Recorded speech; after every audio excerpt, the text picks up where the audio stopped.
নমস্কার বন্ধুরা, সবাই কেমন আছো? আশা করি ভালো আছো। তোমাদের ভালোবাসায় আমিও ভালো আছি। প্রচণ্ড গরম পড়েছে, সেই জন্য ভাবলাম আজকে একটা পাতলা মাছের ঝোলের রেসিপি তোমাদের সঙ্গে শেয়ার করি। এই গরমে এই রেসিপিটা কিন্তু খুব ভালো লাগবে। হালকা পাতলা ঘরে থাকা মশলা দিয়েই কিন্তু, সামান্য মশলা দিয়েই রান্নাটা করে নেব। আর যাদের বেশি ঝাল বা বেশি তেল পছন্দ নয় তারাও কিন্তু এই মাছটা তোমরা করে রান্না করে খেতেই পারো। তবে আমার মাছটা কিন্তু একটু বড় মাপের মাছ, সেই জন্য একটু তেল ভালো করে না দিলে ভালো হবে না, সেই জন্য আমি একটু সামান্য তেল দিয়েছি। তোমরা চাইলে অল্প তেলেও রান্না করে নিতে পারো। তবে আমি মাছগুলোকে নুন আর হলুদ মাখিয়ে রেখে দিচ্ছি, ভালো করে নুন হলুদ মাখিয়ে রাখছি। আর এইদিকে আমি কি কি করছি সেটাও তোমাদের সঙ্গে একবার শেয়ার করে নেব। আর প্রথমেই তো কড়াতে আমি সর্ষের তেল দিয়ে নিচ্ছি। সর্ষের তেল কড়াতে আমি বসিয়ে দিয়েছি, একটু বেশি করে তেল দিয়েছি, কেন এতগুলো মাছ ভাজা হবে বলে। বেশ তেলটা গরম হবে, তারপর মাছগুলো আমি একে একে ভেজে নেব। আর তার সাথে কি কি দিয়ে মাছটা করব সেটাই একবার তোমাদেরকে দেখিয়ে দিই।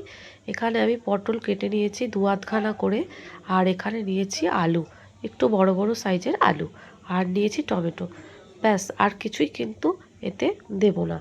আর এদিকে আমার তেল গরম হয়ে গেছে। এবার আমি তেলের মধ্যে মাছগুলো উল্টে পাল্টে ভালো করে ভেজে নেব। একটু কড়া করেই মাছগুলো ভেজে নেব। যারা আমার এই ভিডিওটা দেখছো তাদেরকে অনুরোধ করব, একটা লাইক, একটা কমেন্ট, একটা শেয়ার অবশ্যই করো। আর যারা নতুন বন্ধু তারা কিন্তু সাবস্ক্রাইব করে পাশে থেকে যেও। আর ভিডিও দেখতে দেখতে তোমরা অনেকেই হয়তো লাইক করতে ভুলে যাচ্ছ, সেই জন্য তোমাদেরকে অনুরোধ করব একটা লাইক দিয়ে তোমরা ভিডিওটা দেখা শুরু করবে। আর যারা এখনও পর্যন্ত লাইক করোনি তারা একটা অবশ্যই লাইক করে দিও। তাহলে দেখতে থাকো, আমি এই মাছগুলো এক এক করে ভেজে তুলে নেব। প্রথমে আমি 4 পিস মাছ ভালো করে ভেজে নিয়েছি, লাল লাল করে ভেজে তুলে নেব। তারপর আমি লেজাটা ভাজবো, যেহেতু লেজাটা একটু বড় সেই জন্য আগেই মাছগুলো ভেজে নিচ্ছি। তারপর লেজাটাকে আমি আলাদা করে ভেজে নেব। লেজাটা কিন্তু ভাজতে একটু জায়গা লাগবে, সেই জন্য। আর মাছগুলো একটু কড়া করে না ভাজলে ঝোলেতে ভালো লাগবে না, সেই জন্য একটু কড়া করেই ভেজে নিলাম। সব মাছ তুলে নিয়েছি, এবার আমি লেজাটাকে দিয়ে দেব। লেজাটা দিয়ে লেজাটা ভালো করে এপিট ওপিট করে লাল করে ভেজে তুলে নিয়ে তারপর আমি কি করছি সেটাই একবার তোমাদেরকে দেখিয়ে দেব। দেখতেই পাচ্ছ আমার লেজাটা এক পিঠ ভাজা হয়ে গেছে, আর এক পিঠ এদিকে ভেজে নিয়ে এবার লেজাটাকে আমি তুলে নেব। এইবার আমি ওই তেলেতেই, আর আমি কিন্তু অন্য এক্সট্রা করে তেল দিইনি, ওই তেলেতেই আগে আমি পটলগুলো ভেজে নেব। পটলগুলো আগে আমি ছেড়ে দিয়েছি। পটলে আমি হলুদ দিইনি, যেহেতু মাছেতে হলুদ ছিল, তেলের মধ্যে একটু হলুদ আছে সেই জন্য। আর পটল ভাজলে তেলটা কালো হয়ে যায়, সেই জন্য আমি পটলে কোনো হলুদ দিইনি। পটলটা আমি ভালো করে আগে ভেজে নেব। পটলটা একটু লাল লাল করে ভাজা হলে তারপর আমি পটলগুলো তুলে নেব। পটলগুলো ভাজা হোক, তারপর আমি কি করছি দেখো, পটলগুলো তুলে নিচ্ছি। পটলগুলো তুলে নিয়ে তারপর আমি ওই তেলের মধ্যেই কিন্তু আমি আলুটাও ভেজে নেব। আর মশলার মধ্যে কিন্তু সেরকম কিছুই মশলা আমি দিচ্ছি না, সেটাও তোমাদেরকে একবার দেখিয়ে দেবো কি কি মশলা আমি ব্যবহার করছি। এবার আমি ওই দেখো তেলটা কালো হয়ে গেছে, হালকা কালো, পটল ভাজলেই তেল কালো হয়ে যায়, সেই জন্য আমি হলুদ দিই না পটলে। ওই তেলেতে আমি কি করছি, আলুটাকেও ভেজে নিচ্ছি। আলুটা দেখো ভেজে নিচ্ছি লাল, এগুলো কিন্তু একটু লাল করেই ভাজতে হবে। একটু লাল লাল করে ভেজে নিলে কী হবে, ঝোলটা বেশি জলটা দিতে হবে না, অল্প জলে কিন্তু মাছের ঝোলটা বেশ তাড়াতাড়ি হয়ে যাবে। সব কিছু ভাজা থাকলে মশলা কষিয়ে জল অল্প দিলেই তাড়াতাড়ি রান্নাটা কিন্তু হয়ে যায়। এইবার আমি মশলায় কি কি দিচ্ছি সেটাও তোমাদের একবার দেখিয়ে দিই। এখানে নিয়েছি লাল লঙ্কার গুঁড়ো, যেটা কাশ্মীরি মির্চ, এটা জিরে গুঁড়ো, এটা ধনে গুঁড়ো, এটা হলুদ গুঁড়ো, আর এখানে কাঁচা লঙ্কা নিয়েছি। আর নিয়েছি আদা কুচোনো, আদাটাকে আমি গ্রেট করে নিয়েছি। আর এটা পুরোটাই কাঁচা লঙ্কার ঝালে হবে। কোনো রঙের জন্য সামান্য কাশ্মীরি লঙ্কার গুঁড়ো নিয়েছি, আর কোনো মশলা কিন্তু দিইনি। এই যে সামান্য এই মশলা দিয়ে যে কত সুন্দর ঝোলটা তৈরি হবে তোমরা না খেলে বুঝবে না। আদা পেঁয়াজ রসুন কিচ্ছু আমি কিন্তু এর মধ্যে দিইনি, এই গরমে একদম হালকা পাতলা করে রান্নাটা আমি করব। এবার আমি এর মধ্যে টমেটোগুলো দিয়ে দিলাম। টমেটোগুলো আমি এই আলু যে ভাজা হয়ে গেছে দেখতেই পাচ্ছ, বেশ লাল করে আলুটা ভেজে নিয়েছি।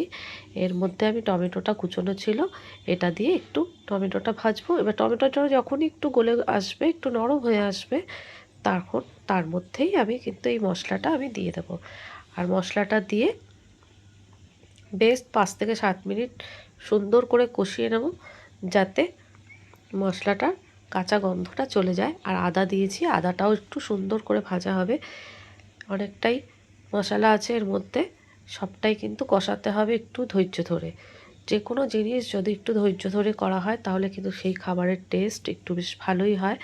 আর রান্না করতে গেলে একটু ধৈর্য ধরে করতে হবে, চটজলদি করলে অল্প কিছু দিয়ে ওরকম করে খুব একটা ভালো হয় না।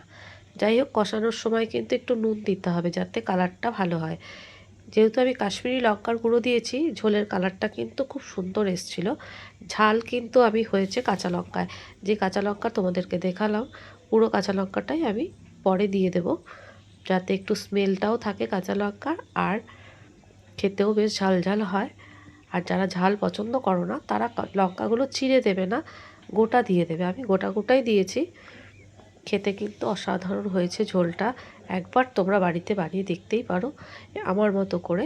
এই গরমে মনে হয় খুব ভালোই হবে এইরকম ঝোল। এই মাছের ঝোলটা তোমরা যে কোনো মাছ দিয়েই করতে পারো এইরকম পাতলা। জিরে বাটা, ধনে বাটা আর কাঁচা লঙ্কা, এটা তোমরা মিক্সিতেও গোটা করে নিতে পারো। আমি গুঁড়ো মশলা দিয়ে করেছি, তবে এটা কষাতে কিন্তু একটু টাইম লাগবে, দেখতেই পাচ্ছ। আঁচ কমিয়ে দিয়েছি। এবার যখন মশলাটা কষানো হয়ে এসছে, তারপর কিন্তু আমি পটলটা দিয়েছি আর আলুটা মোটামুটি নরম হয়ে এসছে, দেখতেই পাচ্ছ। মশলা থেকে জল দেওয়ার আগে কিন্তু তেল বেরিয়ে এসছে। এবার দেখতেই পাচ্ছ কত সুন্দর তেল বেরোচ্ছে।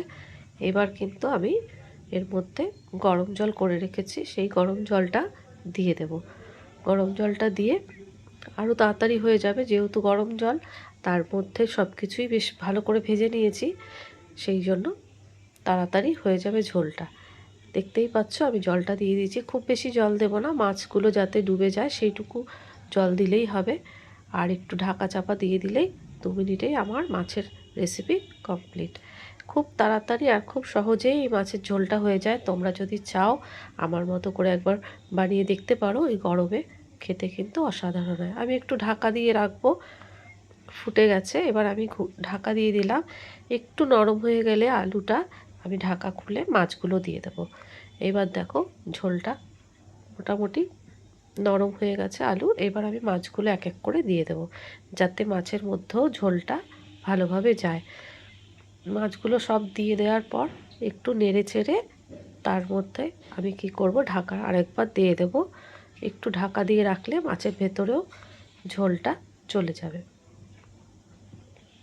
আমার মোটামুটি মাছ রান্না কমপ্লিট। আমি ঢাকা দিয়ে তারপর যখন নামাবো তখন তোমাদেরকে দেখিয়ে দেব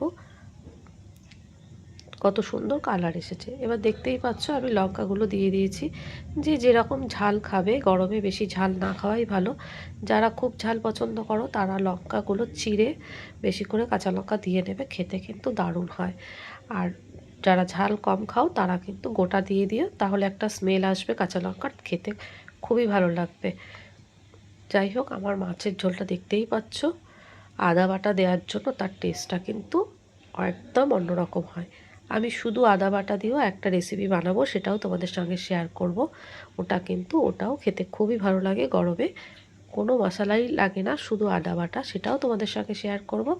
তোমাদের যদি ভিডিওগুলো ভালো লাগে, বারবারই বলছি, একটা কমেন্ট অবশ্যই করো। ছোট্ট কমেন্টে কিন্তু একটা ভিডিও বানাতে প্রচুর উৎসাহ দেয় আমাদের। যারা আমরা ভিডিও বানাই তাদের সবাইকেই বলছি, সবাই জানো যে আমাদের কতটা উৎসাহ লাগে একটা কমেন্ট করলে। যাই হোক, আমার মাছের রেসিপিটা একদম কমপ্লিট।